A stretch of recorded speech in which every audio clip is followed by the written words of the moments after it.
Memberkati Bapak Ibu Saudara sekalian. Haleluya. Selamat malam Bapak Ibu Saudara yang kekasih dalam Tuhan. Senang berjumpa Bapak Ibu Saudara malam hari ini. Walaupun hujan boleh turun, tetapi kita tahu Tuhan tetap segalanya buat kita. Kita harus tetap cari Dia. Haleluya. Buka kitab kita pada Yosua pasal yang ke-14. Yosua pasal yang ke-14 ayat yang ke-6 sampai ayat yang ke-15. Hari ini kita akan berbicara tentang keputusan Kaleb. Hidup ini banyak ditentukan oleh keputusan. Seorang yang gagal bukan karena dia bodoh. Seorang yang gagal bukan karena dia berhadapan dengan nasib sial. Ada banyak orang yang kalau satu hari dia banyak mengalami masalah, apapun yang dia buat kelihatannya tidak berhasil, lalu dia mulai bilang, oh hari ini saya lagi sial. Tapi saya mau beritahu bahwa manusia gagal bukan karena dia bodoh. Jangan kecil hati dan jangan bilang, oh saya nggak mungkin berhasil sebab saya terlalu bodoh, saya terlalu banyak kekurangan. Tetapi seringkali manusia gagal karena dia gagal mengambil keputusan, atau dia mengambil keputusan yang salah dalam hidupnya. Dan seorang yang berhasil bukan juga karena dia sempurna. Seorang yang berhasil bukan karena tidak punya kekurangan, sehingga banyak orang pikir, oh dia berhasil karena dia sempurna. Saya tidak mungkin bisa berhasil karena saya tidak sempurna. Mungkin itu pikiran saudara. Tetapi kita mengerti bahwa seorang berhasil karena dia mengambil keputusan yang benar sesuai dengan kehendak Tuhan. Nah, hari ini kita akan lihat keputusan Kaleb pada Yosua pasal 14 ayat yang ke-6 sampai ayat yang ke-15. Dikatakan demikian, Bani Yehuda datang menghadap Yosua di Gilgal.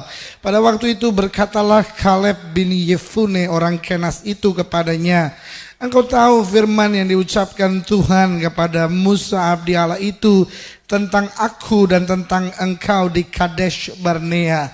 Aku berumur 40 tahun ketika aku disuruh Musa hamba Tuhan itu dari Kades Barnea untuk mengintai negeri ini. Dan aku pulang membawa kabar kepadanya yang sejujur-jujurnya.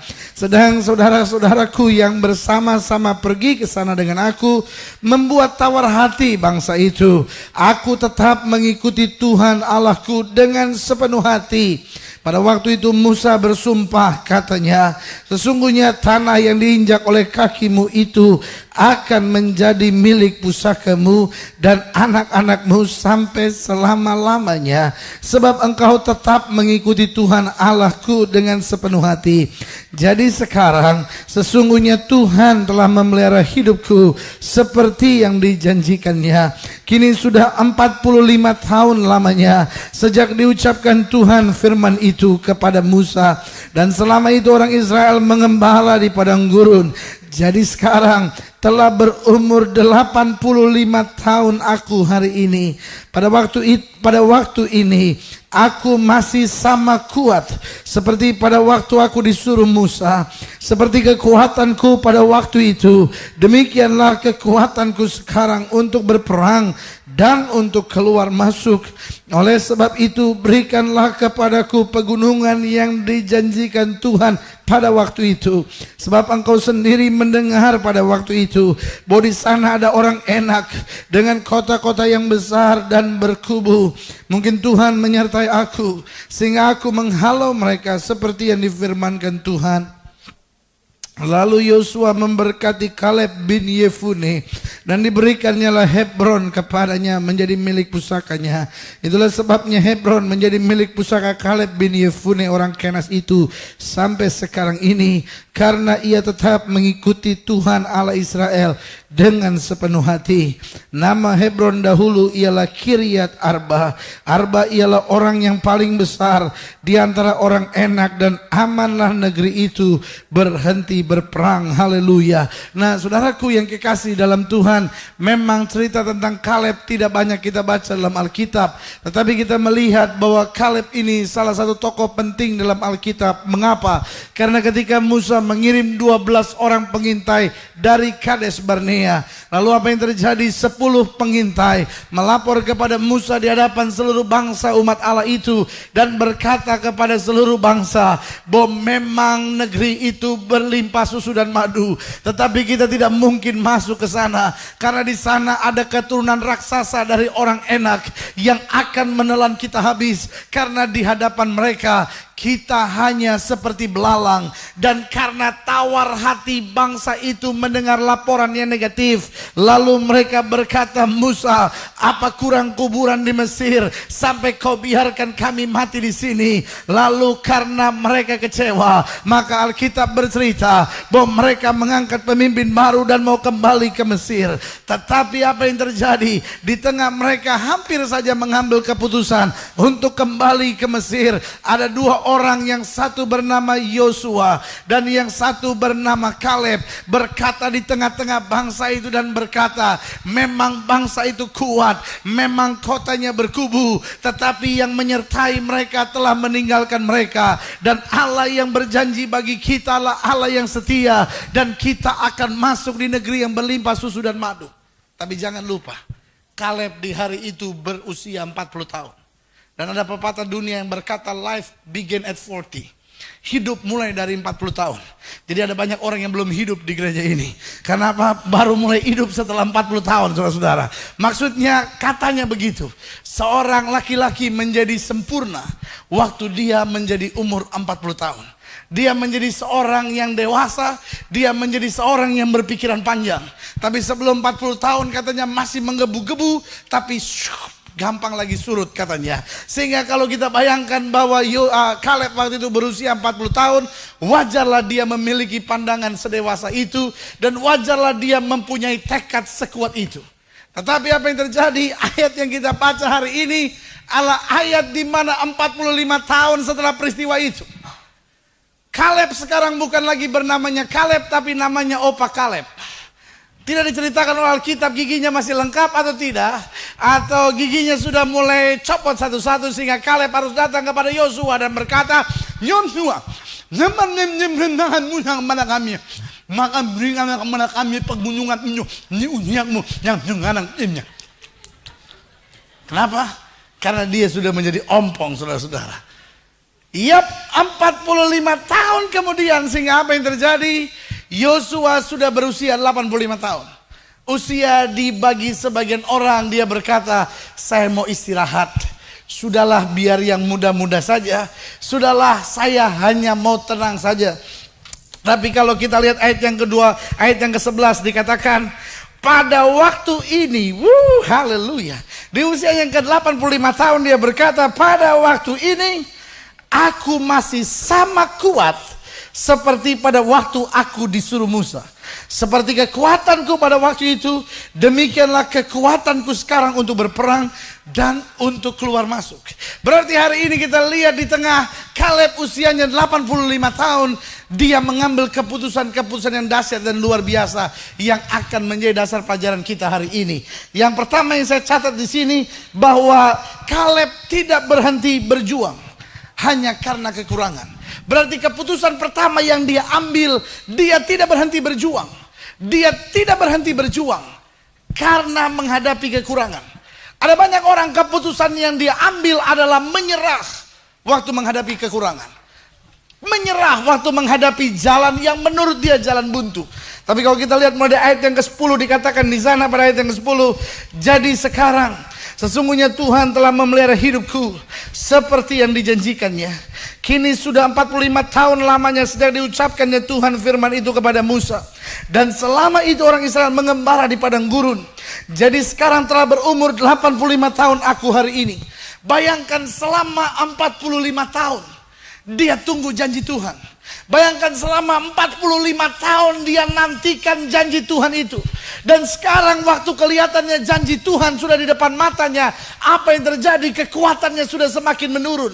Waktu dia sudah masuk tanah Kanaan, kekuatannya sudah semakin menurun. Sehingga yang ada dia menghadapi kekurangan. Dan ada banyak orang, ketika dia harus menghadapi kekurangan seperti ini, apa yang terjadi? Dia tidak lagi siap berjuang. Dia tidak lagi siap maju. Dia hanya berkata, Tuhan, mana mungkin aku bisa lihat kemenangan jika keadaannya seperti ini. Tuhan, mana mungkin aku bisa lihat mujizat jika keadaannya seperti ini.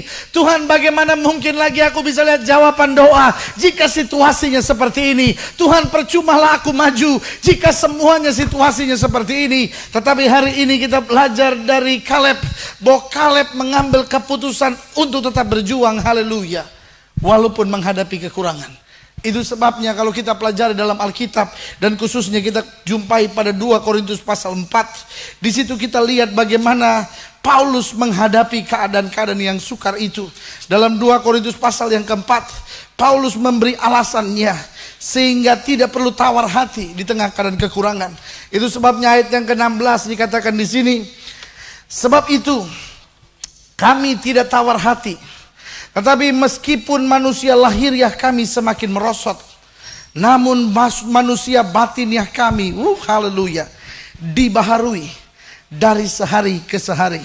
Sebab penderitaan ringan yang sekarang ini mengerjakan bagi kami kemuliaan kekal yang melebihi segala-galanya, jauh lebih besar daripada penderitaan kami. Sebab kami tidak memperhatikan yang kelihatan, melainkan yang tak kelihatan. Karena yang kelihatan adalah sementara, sedangkan yang tak kelihatan adalah kekal. Di sini Paulus menjelaskan bagaimana dalam keadaan seperti itu bisa tidak tawar hati. Sebagian orang berkata, mana mungkin saya tidak tawar hati jika menghadapi kekurangan. Kadangkala kita menatap pendeta dan berkata, para pendeta itu tidak realistis. Kadangkala para pendeta itu hidup di awan-awan. Kadangkala para pendeta itu hidup dalam alam idealistis, sambil berkata, walaupun dalam keadaan sukar, tetaplah percaya, tetaplah bersukacita, tetaplah maju, tetaplah berpengharapan, tetaplah kuat dalam segala perkara. Lalu kita mulai coba berkata, hai pendeta, belajarlah realistis sedikit, hadapilah hidup ini dengan berbagai masalahnya. Kenapa kita harus berpikir selalu hal yang positif saja? Tapi saya mau beritahu, dalam situasi seperti Kaleb, tidak mudah menghadapi usia yang sudah 85 tahun itu. Tidak mudah maksud saya menghadapi usia yang sudah 85 tahun itu. Tapi sambil dengan tetap tegar berkata, seperti kekuatanku pada waktu ini, seperti kekuatanku pada waktu itu. Amin saudara.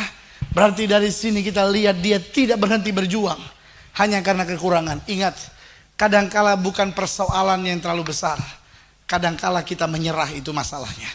Kadangkala bukan persoalan yang terlalu besar, kadangkala bukan masalahnya yang terlalu sukar, kita menyerah, itu persoalannya. Itu yang membuat segala sesuatunya menjadi buruk. Itu yang membuat segala sesuatunya seperti tidak ada jalan keluarnya, karena kita menyerah. Itulah persoalannya. Tetapi Paulus berkata, kami tidak tawar hati. Saya pelajari dalam Alkitab, saya jumpai 3 perkara di balik ini, bagaimana seorang bisa tetap tidak tawar hati di tengah keadaan yang sukar. Yang pertama pada ayat yang ke-16 dikatakan, sebab itu kami tidak tawar hati. Tetapi meskipun manusia lahiriah kami semakin merosot, namun manusia batiniah kami dibaharui dari sehari ke sehari. Amin saudara. Di balik masa-masa yang sukar itu, hidup kita dibaharui. Kadangkala walaupun kita percaya Tuhan, masih ada sombongnya. Kadangkala kita percaya Tuhan, masih ada irinya begitu. Kadangkala kita percaya Tuhan, masih ada egoisnya. Kadangkala kita percaya Tuhan, tapi masih ada kekerasan hati kitanya. Kadangkala kita percaya Tuhan, tapi masih ada kebencian, kedendaman, luka hati yang tetap kita simpan. Tetapi justru dalam pergumulan-pergumulan yang sukar dalam hidup kita, Allah mulai memperbarui hidup kita. Amin saudara. Sehingga apa yang terjadi, masalah demi masalah membuat kita gak bisa sombong lagi. Tapi kita cuma bilang, kalau bukan karena Tuhan, semuanya tidak akan jadi sesuai dengan anugerahnya. Amin saudara. Kadangkala kita mengeluh dan bilang, Tuhan, kenapa engkau harus izinkan ini semua terjadi? Tapi justru di tengah manusia lahiriah kita semakin merosot, ada sesuatu yang Tuhan perbaharui. Sehingga kita nggak bergantung lagi pada kekuatan kita, tapi kita mulai percaya kalau bukan Tuhan, sia-sialah semua. Hal yang kedua, ayat yang ke-17 berkata, sebab penderitaan ringan yang sekarang ini mengerjakan, haleluya, bagi kami kemuliaan kekal yang melebihi segala-galanya. Jauh apa saudara? Lebih besar. Haleluya. Jauh lebih besar daripada penderitaan kami. Berarti hal yang pertama, dia punya kesadaran diperbaharui. Dan yang kedua, dia punya kesadaran akan turut dimuliakan bersama dengan Kristus. Haleluya. Bagaimana seorang dapat mengalami kemuliaan Kristus dalam hidupnya? Waktu dia semakin dekat dengan Tuhan. Pergumulan hidup manusia kadangkala membuat manusia kembali ingat sama Tuhan. Kenapa kita suka mengalami masalah? Kenapa kita suka jatuh dalam dosa? Kenapa orang Kristen suka gagal? Jawabannya gampang.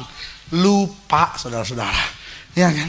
Banyak orang di dunia ini lupa, saudara-saudara. Ya kan? Dia udah jengkel, dia udah marah. Tapi kemudian 2 jam kemudian dia bilang, iya ya, saya orang Kristen, gak boleh begitu. Kadangkala begitu saudara-saudara. Dia lupa khotbah pendeta. Sampai kadangkala ada orang Kristen juga yang lupa mana istrinya, mana istri orang. Tabrak aja gitu saudara-saudara. Lupa itu saudara-saudara. Lupa ya. Banyak orang dia lupa firman Allah. Tapi masalah membuat ingat. Amin saudara. Masalah buat ingat. Kalau semuanya lagi enak-enak gitu. Semuanya lagi tidak ada masalah. Kadangkala kita lupa kita udah 3 bulan gak ke gereja. Kita ingat-ingat, oh iya ya, saya terakhir ke gereja. Iya waktu masih, iya bener, ya ampun. Oh iya 3 bulan yang lalu itu. Lalu kita lupa, buat 3 bulan udah gak ke gereja. Kenapa? Karena semuanya lagi enak-enak. Betul saudara? Kita lupa udah 3 bulan gak berdoa, gak baca Alkitab. Iya. Tapi kalau lagi ada masalah, wah, jangankan 3 bulan saudara-saudara. Doa makan aja bisa 1,5 jam. Ya, doa makan itu minta berkat makanan sekaligus tengking setan. Ya, orang kalau lagi punya masalah begitu. Tuhan berkati makanan minuman ini. Dan juga segala setan-setan yang menyerang kami Tuhan, kami ikat, kami hancurkan, kami patahkan, kami tolak, kami usir, kami buang jauh-jauh. Ada seorang yang bilang sama saya, Pak Pendeta, saya baru 1 bulan terakhir ini ikut Kristen, ikut jadi orang percaya. Tapi kadang-kala saya suka bingung sama doa pendeta. Saya bilang, kenapa? Apa yang saya bisa bantu? Iya, saya suka dengar kadang-kala kalau ada orang usir setan gitu. Maaf Pak Pendeta, mungkin saya salah, dia bilang gitu. Tapi kedengarannya kurang srek, dia bilang. Saya bilang, kenapa? Iya, masa pendeta suka doanya salah? Saya bilang, kenapa? Iya, masa kami ikat engkau, kami patahkan engkau, kami usir keluar. Udah diikat, dipatahin, nggak bisa lagi dia keluar. Mendingan usir dulu, baru ikat, patahkan. Orang kalau memang dasarnya tukang kritik, apa juga bisa dikritik saudara. Doa aja pakai dikritik. Tapi itu saya kasih nama doa yang gregetan itu ya. Tuhan, itu setan-setan kami ikat, kami hancurkan, kami patahkan, kami usir, kami tengking, kami buang jauh-jauh. Setan yang udah. Iya. Masalah membuat seorang ingat, saudara. Betul? Membuat seorang ingat. Ya. Wah, bangun pagi langsung. Haleluya. Wah, langsung. Wah, bisa 1,5 jam deh itu. Tapi kalau lagi nggak ada masalah, berlutut gitu.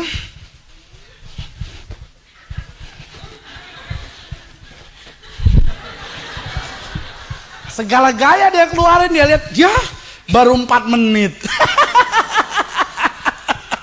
Iya. Tetapi justru pergumulan membuat seorang ingat. Amin saudara. Dan semakin dia dekat dengan Tuhan, haleluya, kemuliaan Tuhan atasnya, dan dia rasakan kemuliaan terbit atasnya. Berikan tepuk tangan yang meriah buat Tuhan. Nah, hal yang ketiga, ayat yang 18 bilang begini, sebab kami tidak memperhatikan yang kelihatan, melainkan yang tak kelihatan. Karena yang kelihatan adalah sementara, sedangkan yang tak kelihatan adalah kekal. Nah, hal yang ketiga, masalah dan pergumulan serta kekurangan dalam hidup seseorang membuat seseorang melihat dan memperhatikan yang kekal. Kenapa manusia gampang kecewa? Kenapa manusia gampang lemah imannya? Karena selalu melihat apa yang kelihatan. Betul saudara? Mulai lihat orang apa yang kelihatan. Kok itu orang nyakitin saya? Lihat apa yang kelihatan. Baru ini kok begini keadaannya? Kok begitu keadaannya? Melihat apa yang kelihatan. Tapi pergumulan membuat manusia tidak lagi bisa berharap pada apa yang kelihatan. Tidak lagi bisa berharap pada manusia. Ada banyak orang tetap berharap sama manusia. Sampai dia kecewa, sampai dia marah, sampai dia gagal, sampai akhirnya dia putus asa. Baru dia bilang, Tuhan, semua manusia mengecewakan aku. Tuhan bilang dari dulu saya sudah bilang dalam firman. Kita bilang, tapi saya pikir dia kan teman baik Tuhan. Saya pikir kan dia saudara, saya pikir kan dia mampu Tuhan. Tapi Alkitab sudah bilang, terkutuklah mereka yang mengandalkan manusia. Amin saudara. Diberkatilah orang yang menaruh harapnya pada Tuhan. Sehingga masalah dan pergumulan, kata Paulus, jangan tawar hati. Karena itu memberi kesadaran buat kita untuk kita diperbaharui lewat semuanya.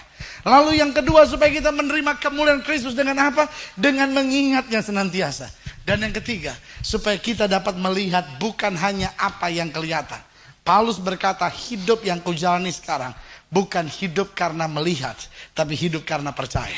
Yesus menatap Thomas dan berkata, Thomas, engkau percaya karena engkau melihat. Berbahagialah mereka yang walaupun belum melihat, tetapi percaya. Amin saudara. Hidup kita belum melihat, tapi kita percaya. Ada banyak hal dalam hidup ini yang kita belum tahu hasilnya. Tapi kita tahu kalau kita tidak miring ke kiri maupun miring ke kanan, kita lihat Allah menyatakan kuasanya bagi setiap kita yang percaya. Berikan tepuk tangan yang meriah buat Tuhan. Nah, yang kedua kita masih pada lihat Yosua pasal 14. Untuk melihat keputusan Kaleb yang selanjutnya. Ayat yang ke-12 berkata, oleh sebab itu, berikanlah kepadaku pegunungan yang dijanjikan Tuhan pada waktu itu.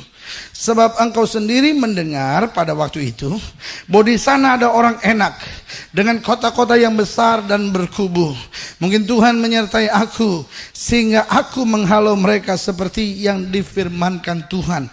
Nah, hal yang kedua yang kita lihat di sini, perhatikan ayat yang ke-12. Oleh sebab itu, berikanlah kepadaku pegunungan yang dijanjikan Tuhan pada waktu itu. Walaupun dia sudah menunggu 45 tahun. Dengar baik, dengar baik. Ini hal yang kedua. Keputusan yang dia ambil. Dia bukan menyerah pada nasib. Ya, kalau memang harus dapat, ya dapat. Kalau tidak, ya apa mau dikata. Nope. Dia bilang sama Yosua, berikanlah. Karena itu adalah janji yang sudah Tuhan berikan bagiku. Berarti keputusan Kaleb yang kedua. Ia menuntut janji Allah. Sekali lagi saya ulangi, keputusan Kaleb yang kedua. Ia menuntut janji Allah. Mungkin sebagian kita akan berkata, itu tidak boleh. Itu tidak boleh. Bukankah orang Kristen hanya orang yang pasrah? Bukankah orang Kristen hanya orang yang menantikan? Kalau kita menuntut janji Tuhan, kesannya itu berarti kita mau atur Tuhan. Jangan salah mengerti. Menuntut janji Tuhan bukan mengatur Tuhan. Menuntut janji Tuhan berarti menghargai bahwa apa yang sudah Tuhan katakan ya dan amin. Amin saudara. Saya terlalu percaya janji Tuhan bukan hanya moto. Tapi janji Tuhan bagi saya seperti cek yang sudah tertulis. Betul saudara? Itu sebabnya di atas kayu salib Yesus berkata, it is finished. Artinya segala sesuatunya sudah selesai. Aku sudah bayar semuanya. Seperti cek yang sudah tertulis. Pertanyaan saya, apakah itu berarti kalau cek sudah tertulis, itu berarti persoalan kita sudah selesai? Sudah selesai belum? Ceknya sudah tertulis. Masalah kita sudah selesai belum? Belum. Apa yang harus kita buat? We have to take it. Amin saudara. Kita sekarang harus ambil itu cek. Habis ambil itu cek, kita harus pergi ke bank. Lalu kita mesti uangkan itu. Dan semuanya akan menyelesaikan masalah kita. Begitupun dengan persoalan kita. Setan terus bilang sama kita, penyakit kamu belum disembuhkan. Setan terus bilang sama kita, anak-anakmu tidak akan dipulihkan. Setan terus akan bilang sama kita, persoalan ekonomimu tidak akan terselesaikan. Hidupmu tidak akan diberkati. Dosa kamu nggak bisa diampuni. Setan terus mengatakan hal-hal yang menuduh kita. Nanti kita bilang, tapi Tuhan janji, kita lihat aja kapan nanti tergenapi. Atau kita bilang, udah kata pendeta saya udah disembuhkan. Sekarang yang harus kita buat, kita ambil. Betul saudara? Kita nggak bisa jalan-jalan bilang, ceknya udah ditulis. Sama seperti orang Kristen sekarang. Oh iya bisa disembuhkan, bisa disembuhkan. Kan pernah alami belum? Cuman katanya gitu. Ya kan? Oh iya hidup akan diberkati, pernah alami. Pendeta saya pernah. Nah, saudaraku, apa yang terjadi? Kita nggak punya iman untuk apa? Kita nggak punya strength, kita nggak punya kekuatan untuk ambil sekarang janji Tuhan dan bilang ini adalah hakku. Amin saudara. Sama seperti kalau saudara punya anak. Kalau anak saudara datang kepada saudara dan bilang, Pak, beliin sepatu dong Pak, sepatu saya udah robek. Itu bukan tanda dia mau atur saudara. Betul? Tanda dia tahu papa adalah orang yang bertanggung jawab buat hidupnya. Tapi kadang-kadang sudah bilang, aduh nanti kayak bulan depan udah rusak sekarang. Nanti sayang bulan depan nggak mau, udah rusak. Dengan lain kata kita mau bilang, Papa, engkau adalah orang yang bertanggung jawab atas hidupku dan segala persoalanku aku mau ceritakan kepadamu. Betul saudara? Saudara bisa bayangin kalau saudara punya anak begitu? Pak, sepatu saya sudah rusak. Kalau papa mau beliin aja. Kalau enggak ya terserah. Waduh, iya kan? It's strange, aneh punya anak begitu. Dan ada banyak orang Kristen pikir Tuhan lebih senang didatangi dengan cara seperti itu. Tuhan, kalau engkau mau dengar doaku dengar. Kalau tidak ya udah. Kalau ada yang bilang, oh kalau kita terus minta, kita terus berharap, kita terus berseru kepada Tuhan, itu namanya mau atur Tuhan. Itu namanya memaksa Tuhan. Saudaraku, kita datang karena kita percaya bahwa bagi Dia tidak ada perkara yang mustahil. Berikan tepuk tangan yang meriah buat Tuhan. Itu sebabnya kita berkata berdoalah bertalu-talu. Berdoalah dengan tidak jemu-jemu. Sampai kapan? Sampai kita lihat kemenangan yang Tuhan janjikan buat kita.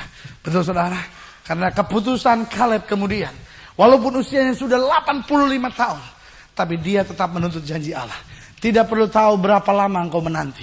Kaleb menanti 45 tahun. Sebagian saudara bilang, 45 tahun.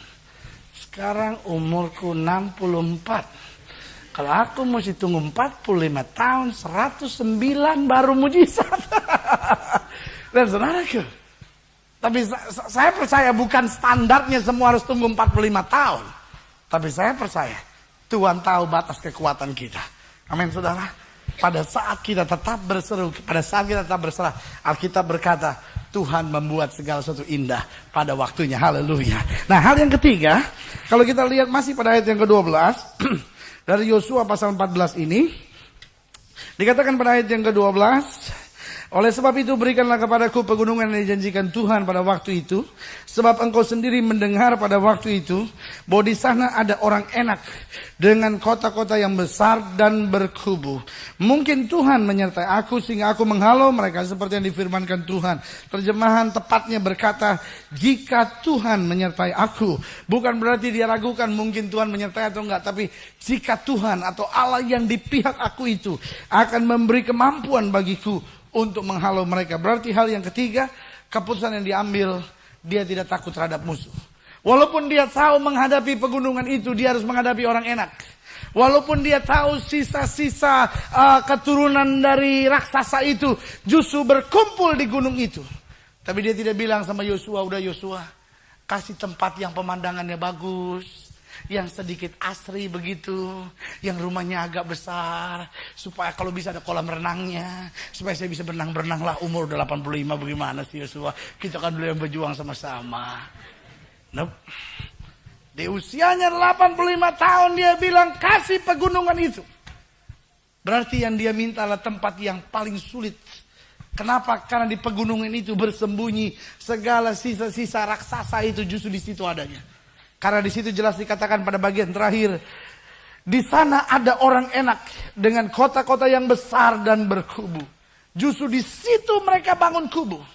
Justru di situ Kaleb pergi. Berarti keputusan yang diambil, ia tidak takut terhadap musuh. Keputusan yang kita ambil kadangkala justru berjalan di jalan yang tidak ada musuhnya. Betul saudara? Keputusan yang kita ambil kalau bisa berjalan di jalan yang tidak ada musuhnya. Dan kalau harus ada musuh, kita bilang Tuhan, masa orang Kristen terus harus menghadapi musuh? Bela dong Tuhan. Yap, karena intinya kita takut menghadapi musuh. Apa artinya segala persenjataan yang Tuhan berikan buat kita jika kita tetap takut menghadapi musuh? Amin saudara. Apa artinya roh yang ada di dalam kita lebih besar dari roh yang alam dunia ini? Pendeta bilang roh yang ada di dalam kita lebih besar dari roh yang ada dalam dunia ini. Kita 3 kali ngangguk. Amin, amin, amin. Apa artinya jika kita takut menghadapi musuh? Betul saudara? Seorang pakai baju tentara lengkap, punya senjata, jalan. Lihat musuh, lari, tolong! Buat apa itu senjata? Saudara mengerti maksud saya? Tuhan memperlengkapi saudara untuk ada di dalam peperangan. Amin saudara. Tuhan memperlengkapi saudara dengan kuasanya. Untuk apa? Lihat mujizat demi mujizat. Apa artinya Alkitab bicara tentang seluruh perlengkapan senjata Allah? Apa artinya Yesus berkata, aku naik ke sorga tapi aku tidak meninggalkan kamu sendiri? Artinya supaya kita siap menghadapi musuh. Amin saudara. Kaleb mengambil keputusan untuk siap menghadapi musuh. Dan mengapa dia tetap menang? Kunci terakhir dari segala sesuatunya, kalau saudara perhatikan ayat yang ke-14. Di situ dikatakan, itulah sebabnya Hebron menjadi milik pusaka Kaleb bin Yefune orang Kenas itu sampai sekarang. Karena apa saudara? Ia tetap, haleluya, mengikut Tuhan Allah Israel dengan sepenuh hati. Waktu dia berhadapan dengan kenyataan yang tidak seperti yang diharapkan. Waktu dia masuk ke tanah perjanjian, lalu dia lihat justru orang-orang raksasa ada di sana. Waktu semua orang memberikan laporan negatif karena keadaan yang terjadi tidak seperti yang diharapkan, dia tetap setia mengikut Tuhan. Amin saudara. Waktu semua orang tidak setia dan akhirnya mati di padang gurun, dia tetap setia. Waktu selama 40 tahun dia harus berngedar-ngedar, putar-putar di situ padang gurun, dia tetap setia. Sekarang waktu dia masuk ke tanah perjanjian, dia tetap setia. Dan waktu dia sekarang enak menduduki tanah pegunungan di Hebron itu, dia tetap setia. Dia setia dalam air mata, dia setia dalam tertawa. Ada banyak orang yang bisa setia waktu air mata, tapi lupa Tuhan waktu tertawa. Betul saudara? Ada orang yang sebaliknya, ingat Tuhan, setia sama Tuhan waktu tertawa, tapi akhirnya tinggalkan Tuhan waktu air mata. Tetapi mengapa akhirnya dia bisa lihat kesetiaan Tuhan bahkan di balik musuh-musuh yang menghalaunya? Jawaban sederhana kita dapat, karena ia tetap setia. Saudaraku yang kasih dalam Tuhan, ini yang sukar dicari, orang yang setia. Amin saudara. Banyak orang kan datang pada Tuhan untuk segala berkatnya. Pertanyaannya, bagaimana jika doa kita belum dijawab? Masihkah kita tetap setia? Masihkah kita bangun pagi dan berlutut seperti biasanya? Atau kita mulai bilang, percuma. Aku berlutut. Sampai lututku luka. Tapi tidak ada mujizat terjadi. Tapi, haleluya. Kaleb mengambil keputusan yang pertama. Ia tidak berhenti berjuang karena kekurangan. Yang kedua, ia tetap menuntut janji Allah dalam hidupnya. Dan yang ketiga, ia tidak takut terhadap musuh. Kekristenan membutuhkan orang-orang yang bukan hanya angkat tangan dan minta berkat. Kekristenan membutuhkan bukan hanya orang-orang yang berkata amin waktu pendeta berkata ada berkat dalam Yesus. Tetapi kekristenan membutuhkan orang-orang yang mengambil keputusan di tengah keadaan yang sukar. Dia tahu bahwa bagi orang yang berharap kepada Tuhan tidak akan kekurangan sesuatu pun yang baik. Berikan tepuk tangan yang meriah buat Tuhan. Kita bangkit berdiri, kita datang pada Tuhan. Ku rasakan kuasa-Mu Tuhan. Datang pada Yesus malam hari ini. Dan ambillah keputusan yang benar dalam hidup kita. Ingat, bukan persoalannya yang terlalu sukar, tetapi seringkali kita menjadi putus asa, kita menjadi kecewa. Datang pada Dia sekarang. Ku rasakan kasih-Mu Tuhan, ku rasakan kuasa-Mu Tuhan, ku rasakan kasih kuasa roh. Hanya nama Yesus katakan ku rasakan kehadiran-Mu. Ini sekali lagi katakan ku rasakan kasih-Mu Tuhan. Serahkan pergumulan saudara dalam tangan Tuhan. Jangan menyerah, itu yang penting. Tetap berseru, tetap berharap pada janji Allah, dan tetaplah setia. Kasih kuasa roh, ku rasakan kehadiran-Mu. Nyanyi sekali lagi, katakan ku rasakan kasih-Mu Tuhan. Amin. Kasihnya cukup untuk memberi semangat baru bagimu. Kasihnya cukup untuk memberikan penghiburan bagimu. Katakan ku rasakan kasih kuasa Roh Kudus.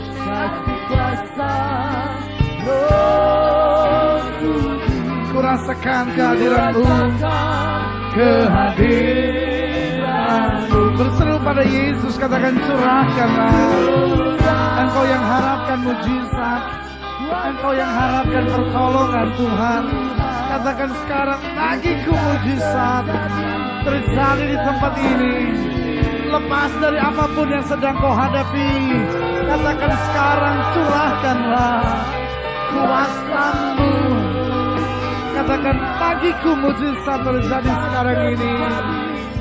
Apapun yang kau hadapi sekarang, katakan curahkanlah. Dia tetap Tuhan. Baginya tidak ada perkara yang mustahil. Katakan bagiku mujizat terjadi di tempat ini. Yes Lord, haleluya. Kuasa-Mu Tuhan. Mujizat terjadi sekarang ini. Musik main dengan sangat lembut. Kita semua tundukkan kepala. Sekarang saya mau doa buat saudara. Mungkin hari ini saudara berkata, itulah keadaan yang sedang saya hadapi. Saya harus jujur bilang bahwa saya mengambil keputusan yang salah dalam hidup saya. Dan saudara berkata, kadang-kala saya salahkan Tuhan. Kadang-kala saya bilang, Tuhan, kenapa Engkau izinkan ini terjadi? Tapi Tuhan dengan kasih-Nya sedang menatapmu dan berkata, anakku, aku tidak mengizinkan itu terjadi dalam hidupmu. Tapi engkau mengambil keputusan yang salah. Lalu kita berteriak dan berkata, tapi Tuhan, kenapa Engkau izinkan aku mengambil keputusan yang salah? Dan Tuhan sedang menatap kita dan berkata, anakku, aku sudah mengirim Roh Kudus bagimu untuk berbicara. Tetapi engkau mengeraskan hatimu. Tetapi hari ini mungkin kau kembali dengar firman Allah. Bagi Allah tidak ada yang terlambat. Jika engkau hari ini berkata dengan jujur di hadapan Allah dan mulai berkata, Tuhan, itulah aku. Aku tahu bahwa keputusan yang ku ambil salah. Dan aku tahu karena keputusan itu aku mengalami banyak masalah. Tapi hari ini aku dengar firman Allah dan aku berseru, Tuhan, jamah aku. Ubahkan keadaanku. Buat mujizat-Mu dalam hidupku. Jika engkau ingin didoakan untuk itu, taruh tangan kananmu di dada. Dan saya mau doa buat saudara. Atau mungkin hari ini saudara berkata, aku sudah begitu putus asa. Aku sudah malas untuk berjuang. Karena terlalu banyak kesulkarannya. Terlalu banyak kekurangannya. Tapi hari ini justru aku dengar firman Allah. Di balik keadaan yang merosot itu, justru aku akan dibaharui. Justru aku akan dinyatakan kemuliaan Kristus atas hidupku. Dan justru aku diajar untuk melihat yang kekal. Dan jika itu keadaan yang kau hadapi, taruh juga tangan kananmu di dada untuk itu. Dan saya mau berdoa buat saudara. Mungkin hari-hari ini semangatmu menjadi lemah. Mungkin hari-hari ini engkau lihat terlalu banyak kekurangan. Engkau lihat terlalu banyak persoalan. Sehingga kasih-Mu menjadi semakin tawar dalam Kristus. Taruh juga tangan kananmu di dada untuk itu. Dan saya mau berdoa buat saudara. Atau mungkin hari ini saudara dengar firman Allah dan saudara berkata, aku mulai ragu akan segala janji-janji Allah. Kadang-kadang aku berpikir, betulkah janji-janji Allah itu masih berlaku sampai hari ini? Kadang-kadang aku berpikir, masihkah bisa terjadi semua mujizat itu? Tapi hari ini kembali saya mau Beritahu firman Allah bagimu. Tuntut janji Allah dalam hidupmu. Dia tidak pernah gagal. Dia tidak pernah berdusta. Dan persoalannya seringkali kita gak berharap lagi. Seringkali kita begitu acuh dengan berbagai pergumulan. Berkata kalau Tuhan mau buat mujizat, buatlah. Tapi dia menuntut hati yang sungguh. Itu sebabnya jika hari ini kau berkata, Tuhan, aku nantikan itu bagi hidupku. Taruh tangan kananmu di dada untuk itu. Dan saya mau doa buat saudara. Atau mungkin hari ini saudara berkata, aku menghadapi musuh. Aku menghadapi musuh. Dan kadang-kala terus menerus aku hadapi semuanya itu. Sampai itu sekali lagi yang membuat aku tidak setia. Tapi hari ini kau dengar firman Tuhan. Allah sedang memanggilmu kembali. Allah sedang punya rencana yang indah buat hidupmu. Mungkin hidupmu mulai tidak lagi setia. Sehingga apa yang terjadi? Hidupmu bertambah tanpa arah. Hidupmu bertambah bingung. Hidupmu bertambah kecewa. Hidupmu bertambah penuh air mata. Kalau hari ini kau ingin didoakan secara khusus, taruh tangan kananmu juga di dada untuk itu. Dan saya mau doa buat saudara. Nah, sekarang setiap saudara yang ingin didoakan secara khusus. Mungkin musuhmu adalah penyakitmu. Mungkin musuhmu adalah pergumulan hidupmu, situasi masa depanmu, keadaan ekonomimu, lalu kau ingin didoakan. Ingat, roh yang ada di dalam engkau lebih besar dari roh yang dalam dunia ini. Tetaplah kuat. Dan jika engkau ingin didoakan, taruh tangan kananmu di dada. Jangan malu, jangan ragu. Nah sekarang setiap saudara yang ingin didoakan dan taruh tangan kanan saudara di dada, saudara boleh angkat tangan saudara dua-dua tinggi-tinggi. Tanda engkau berkata, Tuhan, mulai hari ini aku nantikan sesuatu. Bagi Allah tidak ada perkara yang mustahil. Jika engkau rasa hari ini akan jadi hari pertolongan bagimu, engkau membutuhkan mujizat, engkau ingin kembali Tuhan menyatakan kemuliaannya, engkau ingin rasakan kembali betapa Allah mendengar doamu, angkat tanganmu dua-dua tinggi-tinggi. Dan sekarang saya mau berdoa buat saudara. Bapa, dalam nama Yesus, engkau lihat tangan anak-anakmu yang terangkat dua-dua di hadapanmu. Kami angkat tangan kami dua-dua karena kami tahu bagi kami tetap tersedia pertolongan di dalam nama Yesus. Kami angkat tangan kami dua-dua karena kami tahu Engkau Allah yang tidak pernah gagal. Kami angkat tangan kami dua-dua karena kami tahu bagi kami tetap akan terjadi mujizat di dalam nama Yesus. Itu sebabnya Bapak, Engkau lihat setiap mereka yang angkat tangan karena gagal mengambil keputusan, karena keputusan yang salah yang mereka ambil. Engkau lihat tangan yang terangkat dua-dua karena pergumulan, karena tekanan hidup, karena kegagalan langkah mereka, karena situasi yang sedang terjadi, karena mungkin musuh yang besar di hadapan mereka. Bapak, kami sehati dan berdoa di dalam nama Yesus Kristus. Tuhan, jamah dengan kuasa-Mu. Bapak, kerjakan mujizat-Mu. Kami sebagai anak yang percaya janji-Mu, kami sebagai anak yang bersandar pada kuasa-Mu, yang percaya bahwa janji-Mu dan ya dan amin, berseru dalam nama Yesus. Surahkan mujizat-Mu. Mereka yang sakit, mereka yang berbeban berat, mereka yang sedang ada dalam pergumulan, mereka yang diperhadapkan pada tantangan hidup yang sukar. Bapak, tangan-Mu yang berlubang paku mulai menjamah sekarang. Mulai menjamah. Berikan semangat baru, berikan kekuatan baru oleh kuasa-Mu. Jangan lalui satu orang, Tuhan. Terima kasih Bapa. Terima kasih Bapa. Kami angkat tangan sekarang dan berkata, hari ini kami masih sama kuat seperti pada saat-saat berkat Allah tercurah. Sehingga walaupun tantangan masalahku hadapi, aku tetap sama kuat hari ini untuk menghadapi kemenangan demi kemenangan. Terima kasih Bapa. Terima kasih. Setiap saudara yang angkat tangan dua-dua, ingat, jika Allah di pihak kita, tidak ada yang dapat melawan kita. Itu sebabnya ambillah tetap keputusan untuk maju. Ambillah tetap keputusan untuk bangkit. Ambillah tetap keputusan untuk berkata, Tuhan, Engkaulah segalanya bagiku. Ingat, setiap saudara yang angkat tangan dua-dua, ingat ini. Alkitab berkata, minta, maka kepadamu akan diberi. Kita sudah minta, dan kita percaya bahwa janjinya ya dan amin. Itu sebabnya hidup dekat dengan Tuhan. Ingat, masalahnya bukan persoalan kita yang terlalu besar, tapi persoalannya kita berdiri terlalu jauh dari Tuhan. Kita sudah begitu lupakan firman Allah. Kita udah gak hidup lagi di dalamnya. Waktu kita hidup di dalamnya, kita dapat berkata, Tuhan, hanya dekat Allah aku tenang.